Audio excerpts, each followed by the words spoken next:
En esta tercera parte y final de esta serie de reseñas de los mejores cuentos de Navidad, vamos a revisar algunos autores más contemporáneos y vamos a tratar también de profundizar un poquito más en cuál es la verdadera esencia de esta fiesta en la que nos vemos sumergidos año a año en esta vorágine comercial, tratando de averiguar, si es posible, por medio de la literatura, cuál es el verdadero sentido de la Navidad. Léon Bloy fue un escritor francés del siglo XIX que peleó en la guerra franco-prusiana. De entre los cuentos a los que esa participación dio origen, destaca Navidad prusiana. En este relato, un sacerdote francés se ve en el terrible dilema de oficiar o no la misa del gallo para los odiados soldados del ejército prusiano. Negándose a ello, aun a sabiendas de que podría ser ejecutado, finalmente el sacerdote cede ante la fría amenaza de un oficial alemán, el que le advierte que de no decir la misa para las tropas, todo el pueblo ocupado arderá en llamas. Un relato crudo, donde el enemigo es expuesto en su inhumanidad absoluta. De Navidad prusiana, el siguiente fragmento. Pillaje, incendios, masacres, violaciones, blasfemias y profanaciones. Lo había escuchado y perdonado todo durante 1 hora. Pero no era suficiente. Ahora tenía que consagrar para ellos el pan y el vino y darles el cuerpo de Cristo, la aterradora carne de los mártires que les devolvería las fuerzas para volver a las andadas.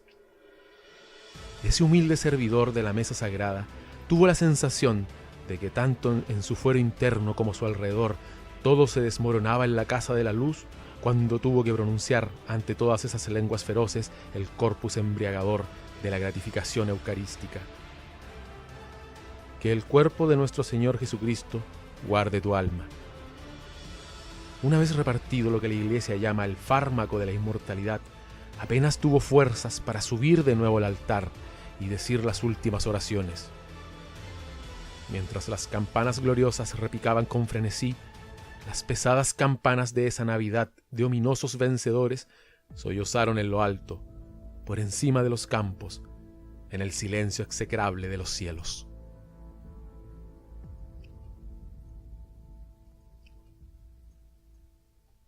Dylan Thomas es uno de los más grandes poetas del siglo XX en lengua inglesa, aunque su origen sea galés.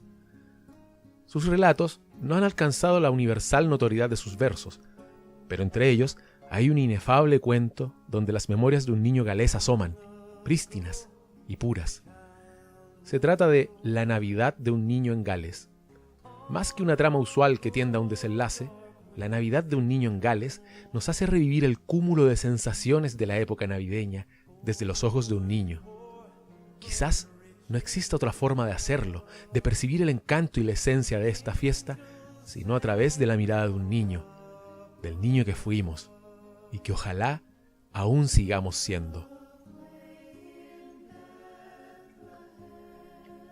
El gran maestro de la ciencia ficción, Ray Bradbury, se atrevió a llevar la Navidad al espacio, y lo hace de manera afortunada, probando que el misterio del nacimiento de un pequeño niño en un establo puede resplandecer y cobrar un significado aún más amplio frente a las inmensidades de los espacios y de sus innumerables estrellas. En este relato, un padre ha prometido a un niño su regalo de Navidad, fiesta que en esa época futura aún conserva la costumbre y la ansiedad de los regalos para los pequeños. Y este regalo, que es a la vez el que el padre hace al niño, tanto como el que el escritor hace al lector, es todo el espacio, toda la contemplación de la inmensidad de las estrellas en su plenitud.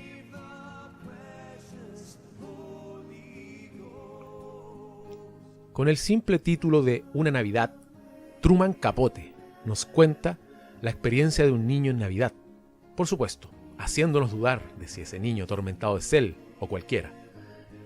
Este relato ejemplifica muy bien el conflicto del niño ante la figura paterna, en oposición a las figuras femeninas que siempre le han rodeado, y también muestra esa incomodidad de los niños ante las cosas incomprensibles que los adultos realizan. El dinero no lo es todo. parece querer decir Capote en este relato, pero creo que es aún más que eso. El pequeño sueño de la infancia es muy, muy breve, y pronto despertaremos de la interminable Navidad que para los niños afortunados es la infancia, y saldremos a enfrentar la realidad, la gris y terrible realidad.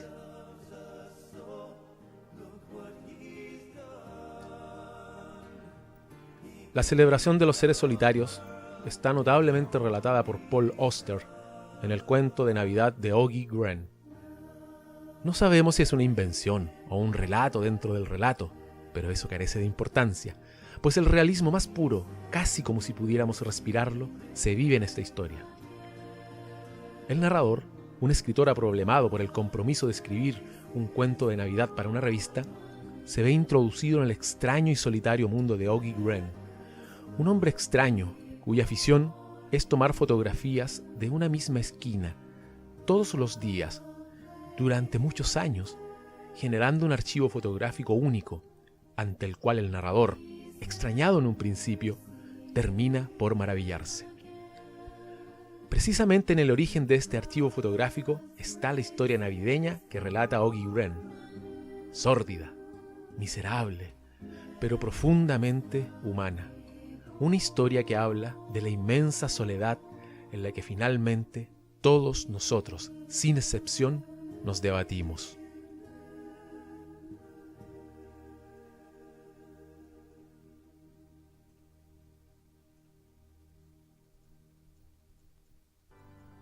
Hemos hablado de varios escritores y escritoras, y miradas y formas de ver el mundo, y una celebración humana. Pero ninguno de estos relatos ha logrado hacer lo que solo un relato ha hecho.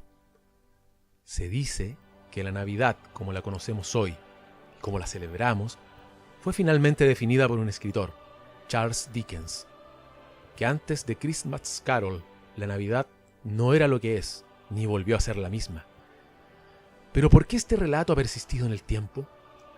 Veamos, a pesar de que su argumento puede ser ya más que conocido, de qué trata el cuento de Navidad de Charles Dickens. Ebenezer Scrooge es un viejo avaro, mezquino hasta decir basta, pero además de eso, endurecido por una vida árida, escéptico, frío, cruel en la mirada y en la palabra.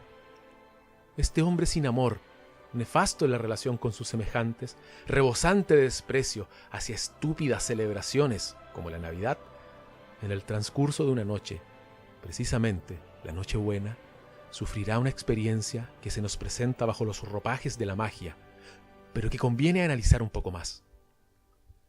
La experiencia de Ebenezer Scrooge está plagada de alusiones metafísicas, es verdad, pero a la luz de nuestra época podemos ver que tiene claras alusiones científicas, relacionadas tanto con los aparentemente imposibles viajes en el tiempo y con los saltos cuánticos a otros universos, los múltiples mundos contenidos en este universo. No se explica de otra manera el viaje de Scrooge junto a los espíritus que le visitan y que le presentan el mundo que es, que fue y que será, desde las múltiples perspectivas que solo puede dar un cambio en nuestra ubicación en el espacio-tiempo. Pero esto es solo una parte del inmenso mensaje que Dickens nos ha dejado. El fondo de esto tiene que ver con la fuerza más poderosa que rige no el mundo, sino nuestras pequeñas y efímeras vidas, el amor. El amor en toda su fuerza, en todo el secreto revelado y el esplendor del eterno renacimiento de un niño, que ni siquiera es mencionado en este relato, pero cuyo soplo atraviesa todas sus líneas. Sin embargo, durante mucho tiempo, este relato me chocó por algo que parece obvio, pero que quizás no lo es tanto. Scrooge es un hombre que sabe de la vida, ha vivido y sufrido lo suficiente como para saber que el ser humano es una especie semejante a una plaga, y que en verdad no parece merecedora de conmiseración o simpatía. ¿Por qué habría de exigírsele que pensara diferente? ¿Cada uno de nosotros, acaso, no ha sentido lo que Ebenezer Scrooge siente? Que se reduzca al exceso de población, al diablo con la humanidad y sus estúpidas y cínicas celebraciones. Pero cuando llegué a este punto, fue cuando comprendí ¿Qué era lo que el relato estaba revelando? El amor más grande es aquel que no obliga. Y Scrooge, finalmente, no es obligado a cambiar, sino que cambia porque se da cuenta de que realmente lo que él odia no es lo que ven los otros, sino que en él mismo. Solo entonces podrá dar el paso hacia la liberación. Aún es posible, entonces, creer que podemos elegir y que tenemos tiempo para vivir y para amar. Quizás este es el pequeño e infinito mensaje de esta fiesta, la fiesta de Navidad. Así llegamos al final de esta serie de reseñas de los mejores cuentos de Navidad. Por supuesto que hay muchos más libros, muchos más autores que descubrir sobre esta temática tan maravillosa y que año a año renueva el misterio de esta celebración. Los invito a buscar, a conocer, a adentrarse más en estos mundos de los libros para conocer cuáles son las distintas visiones que los autores han tenido sobre la Navidad. Y por mi parte no me queda más que decir feliz Navidad a todo el mundo y como dijo el pequeño Tim, que Dios los bendiga a todos. Chao.